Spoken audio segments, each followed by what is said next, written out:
पूरी दुनिया में प्रसिद्ध करोड़ों हिंदुओं के आस्था के केंद्र तिरुपति तिरुमाला मंदिर में प्रसाद भोग में जानवरों की चर्बी और फिश ऑयल के उपयोग का मामला सामने आया है। इससे हिंदू समाज तो नाराज़ ही है, आक्रोशित है। जो धर्माचार्य हैं वो भी इससे बहुत नाराज़ हैं। इस पूरे विषय पर हमारे साथ बात करने के लिए जगत गुरु शंकराचार्य प्रज्ञानानंद सरस्वती महाराज जी हमारे साथ हैं। महाराज जी, एक विषय सामने आया है जिसमें तिरुपति तिरुमाला मंदिर के प्रसाद में मिलावट की बात सामने आई है। फिश ऑयल और जानवरों की चर्बी से बने हुए प्रसाद के भोग लगाने की बात सामने आई। ये सिर्फ एक आहार का विषय नहीं है, ये एक धार्मिक आस्था के साथ में खिलवाड़ का विषय है। और भारत भूमि में धर्म से बढ़कर के और कोई वस्तु है नहीं। इस देश के प्राण यदि किसी में हैं, इस जगत के, इस भारत भूमि के लोगों के प्राण यदि कहीं हैं तो वो धर्म पर हैं। वो धर्म के लिए अपना सर्वस्व त्यागने के लिए तैयार रहते हैं। ऐसे धर्म के लिए समर्पित लोगों के साथ में उनकी ही धार्मिक भावना के साथ में इतना बड़ा खिलवाड़ किया जाए। जिस गौ माता को कितना हमारे यहाँ पर पवित्र माना जाता है, उनके ही गोमांस को, उनके ही गो की चर्बी को और अन्य जो जीव जंतु उनकी चर्बी के द्वारा किस तरह की, और वो भी कहाँ से, भगवान के प्रसाद में मिलावट करके किस तरह की धार्मिक आस्था के साथ में खिलवाड़ किया जा रहा है। ये धार्मिक आस्था के खिलवाड़ का विषय नहीं है। ये सनातन धर्म को नष्ट करने का, सनातन धर्मियों को नष्ट करने का एक कलुषित प्रयास है। और ऐसा कलुषित प्रयास कभी भी सनातन धर्मी बर्दाश्त नहीं कर सकते। समझ जाइए, ये सनातन धर्म की अस्मिता के साथ में बलात्कार है। और ऐसे कुकर्म के लिए जो जगन मोहन रेड्डी हैं, जो ईसाईयत के लिए काम करते हैं, जो उनके पहले जहाँ से वो पहले प्रभावित रहे हैं, राहुल गांधी और सोनिया गांधी और गांधी परिवार से, वो जो सदैव ईसाईयत के लिए काम करते रहे हैं, ईसाईयत को फैलाने के लिए यहाँ पर हिंदुस्तान में क्या क्या उपक्रम नहीं किए गए हैं वो यूपीए की सरकार के समय पर। हमें जागरूक होने की आवश्यकता ही नहीं है। ऐसे लोगों को सड़क पर ले जा कर के, क्योंकि धार्मिक आस्था के साथ में खिलवाड़ किया गया है, तो मैं कहूँगा कि ऐसे लोगों की हमारी जीवा को अपवित्र किया, हमारे हृदय को अपवित्र किया, ऐसे लोगों को सूली पर चढ़ा देना चाहिए। महाराज जी, ऐसा ही जो मामला है, ये जानकारी सामने आई है कि जो राम मंदिर इसी साल प्राण प्रतिष्ठा हुई, उद्घाटन हुआ, वहाँ पर जो 1 लाख लड्डू आए थे वो भी उसी संस्थान से आए थे। वही लड्डू राम मंदिर के लिए भी चढ़ाए गए श्रद्धालुओं के लिए। ये श्रद्धा के साथ में कितना खिलवाड़ हो रहा है। जहाँ पर लोग करोड़ों लोग हजारों वर्षों की तपस्या के बाद में, सैकड़ों वर्षों की तपस्या के बाद में भगवान राम लला की प्रतिष्ठा के लिए वहाँ पर पहुँचे कि यहाँ से हमारे राम राज्य का सूत्रपात होगा।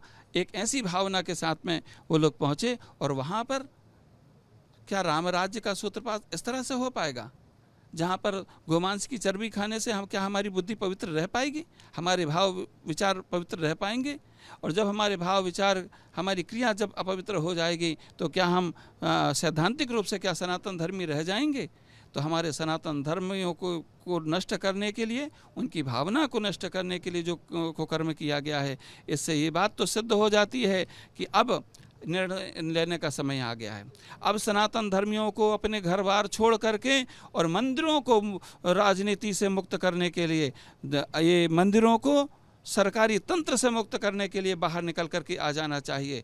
उसके लिए उनको भाल भी उठाना पड़े, चाहे भाला उठाना पड़े, उसके लिए उनको तत्पर हो करके बाहर निकल जाना चाहिए। और मैं कहता हूँ कि यदि ऐसे सनातन धर्म की रक्षा के लिए अराजक होना पड़े तो वो अराजक हो करके भी हमको और सनातन धर्म की रक्षा करने का अब समय आ गया है। एक तरफ वो बांग्लादेश है और वो बांग्लादेश से प्रभावित यहाँ के मुसलमान और यहाँ के शासक हैं जो सनातन धर्म को इस्लाम तंत्र के द्वारा नष्ट करना चाहते हैं। दूसरी तरफ से ये राजनीतिक शक्तियाँ हैं जो हमारी ईसाईयत से प्रभावित होकर के, ईसाई देशों से प्रभावित होकर के हमारे यहाँ धर्मांतरण करवाते हैं। और धर्मांतरण में यदि सक्सेस नहीं हो पाते हैं तो ये इस तरह से कलुषित प्रयास करते हैं कि धार्मिक स्थलों में बैठ करके, और धार्मिक स्थलों में अभी कौन बैठा हुआ है?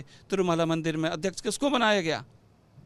आप एक ईसाई को वहाँ का अध्यक्ष बनाया गया। इसका भी वहाँ उसी समय पर विरोध होना चाहिए था। मेरा तो सीधा सीधा हमारे आरएसएस के लोगों से भी कहना है, बजरंग दल के लोगों से भी कहना है, विश्व हिंदू परिषद के लोगों से कहना है, और सनातन धर्म के हम सहित तमाम धर्माचार्यों का ये दायित्व बनता है कि उस समय भी हमको विरोध कर देना चाहिए था। उस समय विरोध नहीं कर पाए, लेकिन आज समय आ गया है, आज सारा षड्यंत्र सामने आ गया है। आज बोलने के लिए बहुत कुछ है, कहने के लिए बहुत कुछ है, विरोध करने के लिए नहीं। आज समस्या को समाधान देने का समय आ गया है। जिन अधर्मी ताकतों ने ऐसी विधर्मिता का परिचय दिया है, ऐसे लोगों को सबक सिखा करके हमें संपूर्ण रूप से शासन तंत्र से मुक्त कर करके एक सनातन एक बोर्ड बना करके और उसके अधीन ये सारे मंदिरों को, देवालयों को किया जाना चाहिए, जिस सनातन बोर्ड में धर्माचार्य हों, सनातन धर्म के प्रमाणिक पीठों के जो संत महात्मा हैं, उन संप्रदाय के सभी संप्रदाय के संत महात्माओं को प्रमाणिक रूप से जो संत हैं उनको उसमें प्रतिस्थापित किया जाना चाहिए और सनातन धर्म की रक्षा के लिए आगे आना चाहिए। जो ये प्रसाद में वितरण का मिलावट और फिर वितरण का मामला सामने आया है, यानी किसी षड्यंत्र से इनकार नहीं किया जा सकता, एक साजिशन, एक षड्यंत्र के तहत ये किया गया। ये षड्यंत्र ही नहीं है, ये बहुत बड़ा एक अपराध है और अपराध के लिए सज़ा होती है, और वह सज़ा हजारों करोड़ों की धर्मावलंबियों की आस्था के साथ में खिलवाड़ है। उन सनातन धर्मियों की आस्था के साथ खिलवाड़ किया गया है, तो जगन मोहन रेड्डी सहित उन लोगों को समाज के सामने, समाज के हवाले कर देना चाहिए। अब सनातन धर्मी उनको सज़ा देंगे, सनातन धर्मी उनको परिणाम देंगे। और दूसरी बात, सीधी सी बात यह है कि जो मंदिर में जो प्रबंधन है, चाहे वो एक नीचे से लेकर के ऊपर तक जो पांडित्य कर्म करने वाले हों, चाहे कोई भी कर्म करने वाले लोग हों, सबको वहाँ से विरत कर देना चाहिए और पुनः वहाँ पर एक सनातन धर्म के धर्माचार्यों के द्वारा वहाँ पर पूरी व्यवस्था की जानी चाहिए कि वहाँ पर प्रबंधन कौन देखेगा, वहाँ पूजन पाठ कौन देखेगा, वहाँ की सारी व्यवस्थाओं को कौन किस तरह से चलाएगा, ये सारी व्यवस्था धर्माचार्यों के द्वारा वहाँ पर सुनिश्चित होनी चाहिए। मंदिर का शुद्धिकरण भी होना चाहिए और जैसा आपने कहा कि एक नई समिति बनानी चाहिए, तो ये काम शुद्धिकरण से शुरू होना चाहिए। शुद्धिकरण तो परमावश्यक है, वो तो शुद्धिकरण तो होगा ही होगा। और शुद्धिकरण इस रूप में कि वहाँ के जो कर्मचारी हैं, अधिकारी हैं, पंडित हैं, पुरोहित हैं, उनको सबको अलग करके और फिर शुद्धिकरण किया जाना चाहिए। सनातन धर्म हिंदू रक्षण बोर्ड बनाया जाए, एक ऐसी मांग वहाँ के ही नेता पवन कल्याण है, उन्होंने की है। आपने ये मांग पहले भी उठाई थी, क्या वक्त आ गया है कि ऐसा एक रक्षण बोर्ड का बनाया जाए, गठन किया जाए? हमने पहले भी आपकी चैनल में ही ये चर्चा की थी और आपके चैनल ने इस विषय को बड़े अच्छे ढंग से प्रस्तुत किया। और ये चैनलों का काम तो जो होता है, मीडिया तंत्र का काम तो होता है सत्य को प्रस्तुत करना।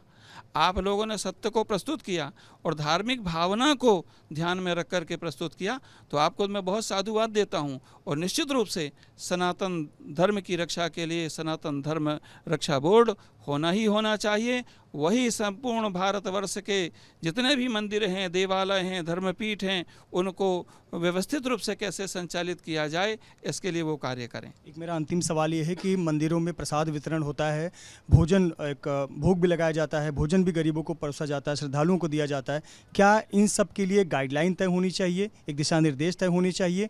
कहाँ से क्या सामान आ रहा है, इसकी एक सूची या गाइडलाइन तय की जानी चाहिए? जितने भी धार्मिक व्यवस्था को चलाने वाले संप्रदाय व्यवस्था को चलाने वाले नए नए पंथ परंपराएं आ रही हैं, इन सब पर एक व्यवस्था होनी चाहिए। यदि आप अपने आप को सनातन धर्मी कहते हैं तो सनातन धर्म का मूल हमारे वेद हैं। सबसे ये पूछा जाना चाहिए कि आप वेदों प्रणीतो धर्म, वेद प्रणीत धर्म को मानते हैं कि नहीं मानते हैं। यदि वेद प्रणीत धर्म को मानते हैं तो आप सनातन धर्म का प्रचार करने के लिए, सनातन धर्म के स्वरूप को धारण करने के लिए, मंदिर और देवालयों को संचालित करने के लिए अधिकारी हैं। यदि आप वेदों को नहीं मानते हैं, अपुर से वेदों की व्यवस्था को नहीं मानते हैं, तो आपको इस सनातन धर्म का ये ढोंग फैलाने की कोई ज़रूरत नहीं है। उनको सबको प्रतिबंधित करना चाहिए। उनके लिए, सबके लिए एक सनातन व्यवस्था हमारी वैदिक व्यवस्था के अनुसार संचालित हो, वैदिक सनातन परंपरा के अनुसार एक गाइडलाइन सभी के लिए होनी चाहिए कि कैसी तो पूजन पाठ होनी चाहिए, कैसे किस स्वरूप में ज्ञान का प्रदान और जनमानस के बीच में होना चाहिए, व्यासपीठ का स्वरूप क्या होना चाहिए, धर्म का संचालन किस तरह से होना चाहिए, इन सब के लिए सनातन बोर्ड और सनातन बोर्ड के द्वारा ये सारी गाइडलाइन प्रस्तुत होनी चाहिए जो वैदिक सनातन परंपरा के अनुसार हो। बहुत बहुत धन्यवाद एबीपी न्यूज़ नेटवर्क से बात करने के लिए। प्रज्ञानानंद सरस्वती महाराज जी, जिनका कहना है कि तिरुपति मंदिर में जो कुछ हुआ ये अस्वीकार्य है और साथ ही साथ वक्त आ गया है कि सनातन धर्म हिंदू रक्षण बोर्ड का गठन तत्काल किया जाए। कैमरामैन धर्मेंद्र पांडे के साथ Mrityunjay Singh, ABP news, Mumbai. For exclusive and insightful videos, subscribe to our new channel ABP Live Premium.